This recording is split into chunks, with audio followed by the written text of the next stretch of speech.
আমি আপনাদেরকে একটা ছোট্ট কারগুজারি শোনাই, আপনাদের দিল কেঁদে দিবে।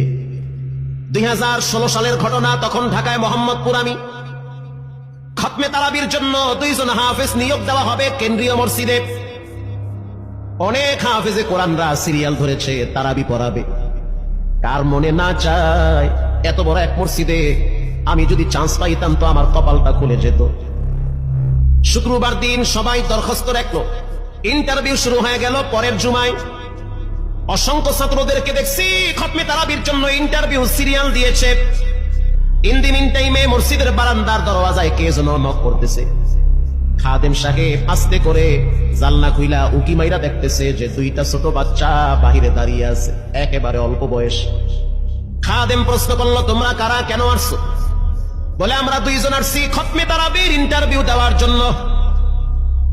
খাদেম সাহেব একবার পায়ের দিকে তাকায়, আবার জামার দিকে তাকায়, কারণ কথার সাথে বাহ্যিক সুরত মিলে না। অন্য অন্য ছাত্রদেরকে দেখছি কত উন্নত পোশাক পরে, গেটআপ কত সুন্দর করে ইন্টারভিউ দেওয়ার জন্য আসছে। আর এই 2 জনের দিকে তাকায় দেখলাম মনে হয় রাস্তায় ভিক্ষা করতে করতে আইছে, মানায় না, একেবারে গরিব। খাদেম বলল, ইন্টারভিউর ম্যাচ শেষ, চলে যাও বাড়িতে, নেওয়া হবে না।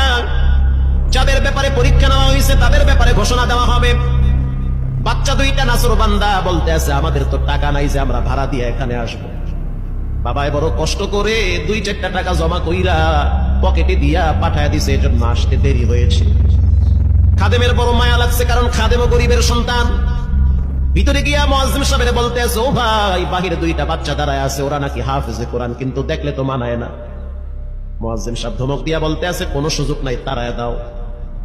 খাদেম গিয়া ইমামের কানে কানে বলতে আছে, হুজুর, বাহিরে 2টা বাচ্চা দাঁড়িয়ে আছে, চেহারার ভিতরে এত মায়া, কিন্তু বাহ্যিক সুরত মিলে না, ওরা নাকি কোরআনের হাফেজ।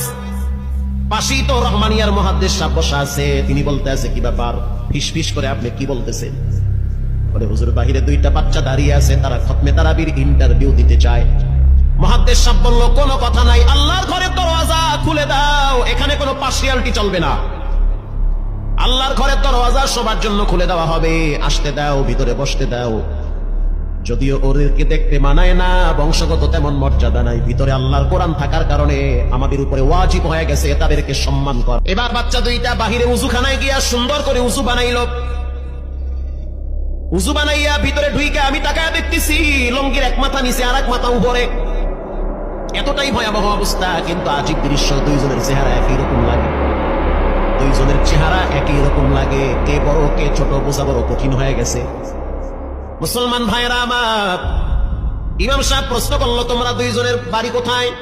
বলে, আমরা নারায়ণগঞ্জে ভাড়া থাকি। বাড়ি কোথায়?